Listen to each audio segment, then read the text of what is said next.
La red de la dominación, por Worthy Landstreicher. 9. La religión, cuando lo sagrado aprisiona a lo maravilloso.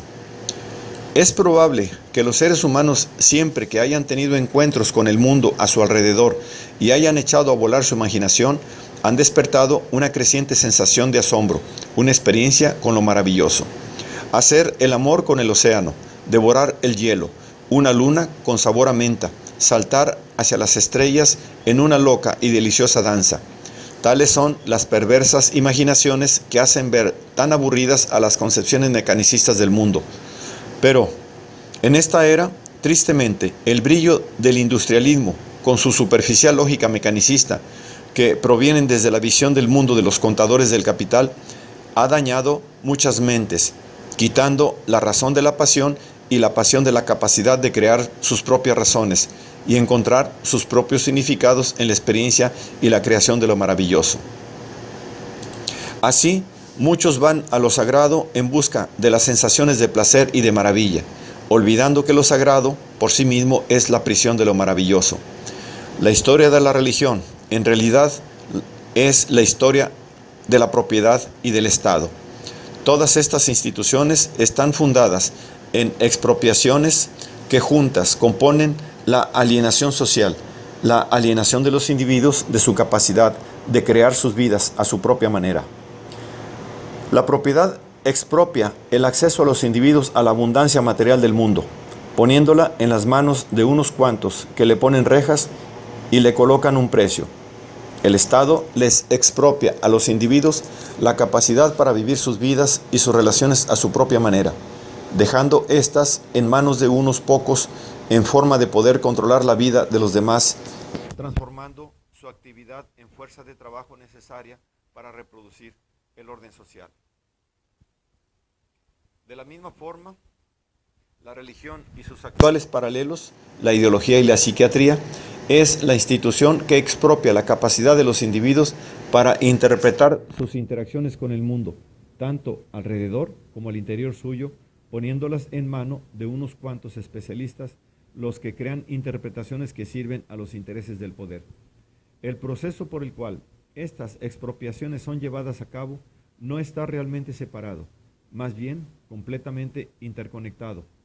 Forman una red integrada de dominación, pero pienso, en este tiempo, cuando muchos anarquistas parecen prestar atención a lo sagrado, es útil examinar a la religión como una específica institución de dominación.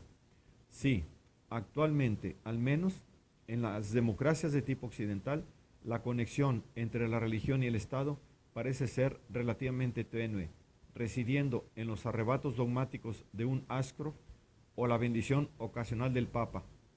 Originalmente, el Estado y la religión eran dos caras de la misma entidad.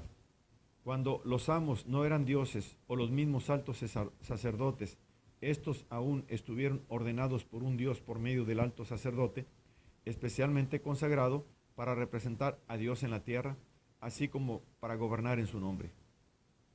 Por tanto, las leyes de los gobernantes eran las leyes de Dios. Sus palabras eran las palabras de Dios. Es cierto que eventualmente las religiones han distinguido las leyes de Dios de las del Estado. Generalmente, estas religiones se desarrollaron en medio de la persecución de personas y por consiguiente sintiendo la necesidad de aparecer como un poder más fuerte que el del Estado. Así, esas religiones apoyaron el concepto de dominio de una ley que gobernaba sobre los individuos, así como por sobre los estados terrenales. Si los antiguos hebreos pudieron distinguir entre líderes divinos y no divinos, y si los primeros cristianos pudieron decir deberíamos obedecer a Dios más que a los hombres, tales declaraciones no eran llamados a la rebelión, sino hacia la obediencia a una autoridad superior. La Biblia cristiana hace explícito esto cuando señala: dadle al César lo que es del César, y sométanse a los poderes que existen, porque ellos son ordenados por Dios.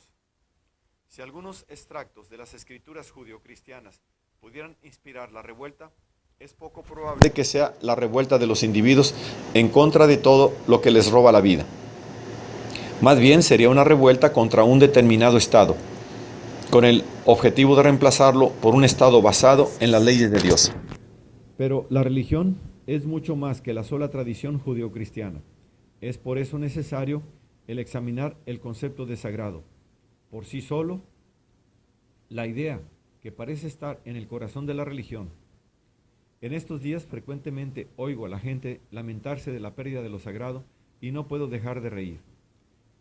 En este mundo, en el que fronteras, límites, rejas, alambres de púas, leyes y restricciones de todo tipo abundan, ¿qué hay allí dentro que no sea sagrado? ¿Qué existe que podamos tocar, interactuar o disfrutar libremente? Pero, por supuesto, yo malentiendo.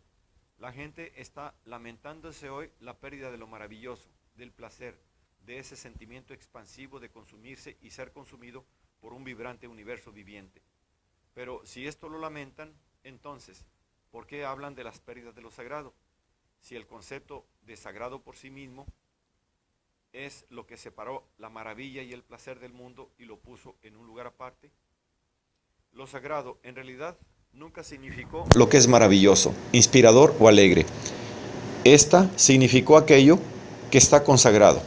La consagración, precisamente, es el proceso de separación de algo que es parte de la vida normal, de la libre e igualitaria disponibilidad para que todos lo usen como quieran, con el propósito de ser dejado a un lado para una determinada tarea.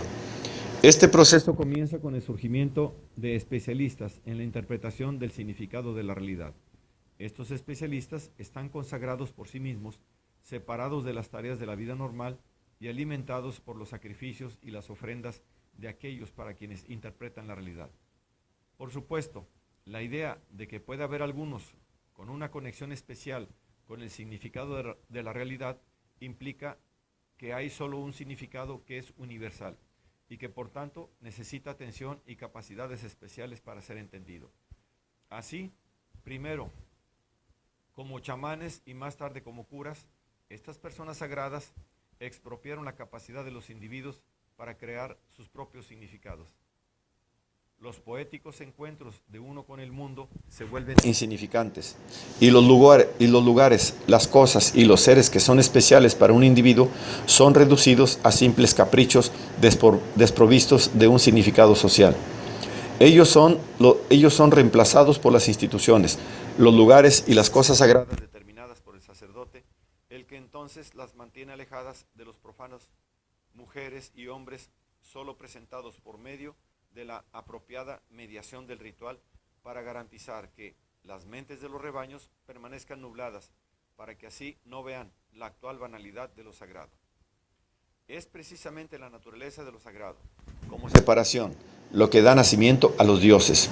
Examinando desde más cerca, ¿qué es un dios, sino el símbolo del extravío de la capacidad humana para ser, para actuar por uno mismo, para crear la vida y los significados a la manera que uno desee? Y la religión, al crear dioses, sirve de hecho a la clase dominante de una forma más esencial. Esta ciega a los explotados acerca de la verdadera razón por la que ellos están separados de su capacidad de determinar su propia existencia. No es un asunto de expropiación y alienación social, sino de una separación que es propia de la naturaleza de las cosas. Todo el poder es de los dioses y nosotros solo podemos aceptar su voluntad, esforzándonos en servirles lo mejor que podamos. El resto es soberbia. De este modo, la actual expropiación de las capacidades de las personas para crear sus propias vidas desaparece tras un destino determinado divinamente contra el cual no se puede luchar. En vista de que el Estado representa la voluntad de Dios en la tierra, este no puede ser combatido, pero sí debe ser soportado. La única conexión que puede ser hecha con este poder sagrado es aquella ofrecida por la mediación del ritual religioso, una conexión que, por cierto, asegura la continuidad de la separación en cualquier nivel práctico. El fin de esta separación sería el fin de lo sagrado y de la religión.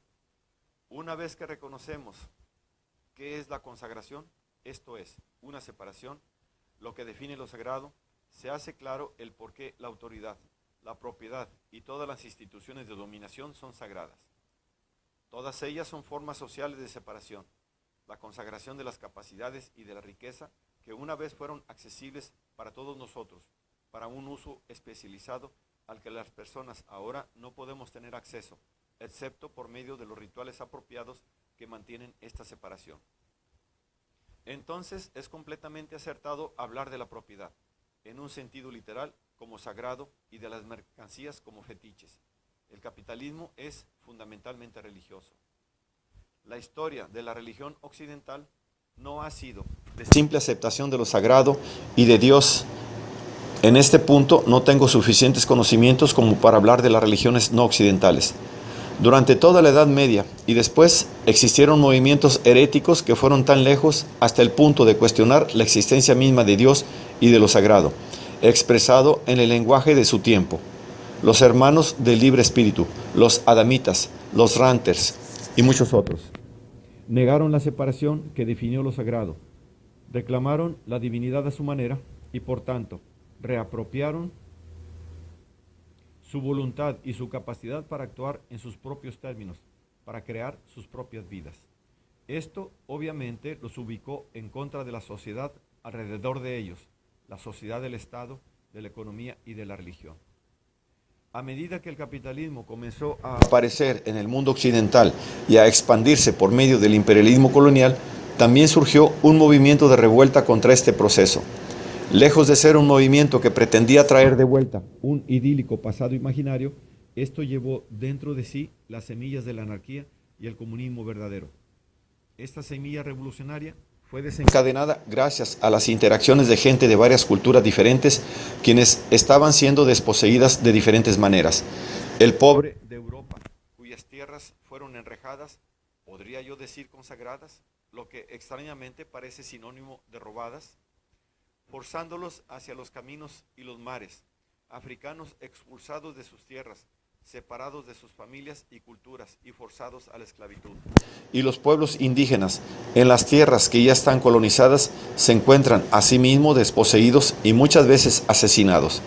No eran raros los levantamientos a lo largo de la costa atlántica en Europa, África y América en el siglo XVII y a comienzos del XVIII, y usualmente involucró cooperación igualitaria entre todos aquellos grupos de explotados y desposeídos.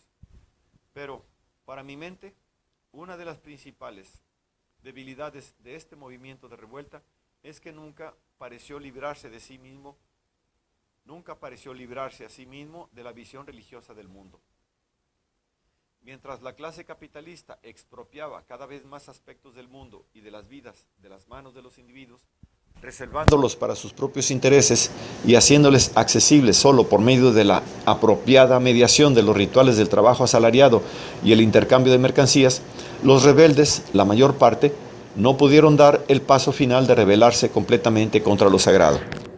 De esta forma, solo opusieron una concepción de lo sagrado a otra, una moralidad contra otra, dejando, por tanto, lugar para la alienación social.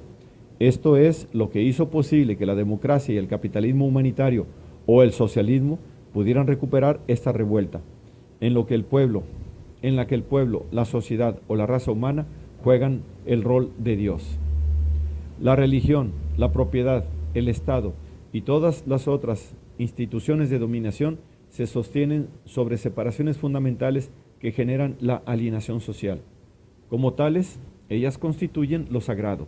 Si queremos volver a ser capaces de captar lo maravilloso como propio, para experimentar asombro y placer directamente como queramos, para hacer el amor con los océanos o bailar con las estrellas, si queremos poner nuestras vidas en nuestras manos, creándolas como queramos, entonces debemos atacar lo sagrado en todas sus formas. Debemos profanar lo sagrado de la propiedad y la autoridad, de las ideologías e instituciones, de todos los dioses, templos y fetiches, cualesquiera que sean sus bases. Solo de esta forma podemos experimentar a nuestra manera todo lo que hay en el mundo interior y exterior, sobre las bases de la única igualdad que puede interesarnos, el reconocimiento igualitario de lo que es maravilloso en la singularidad de cada uno de nosotros. Solo de esta forma podemos experimentar y crear lo asombroso en toda su belleza y maravilla.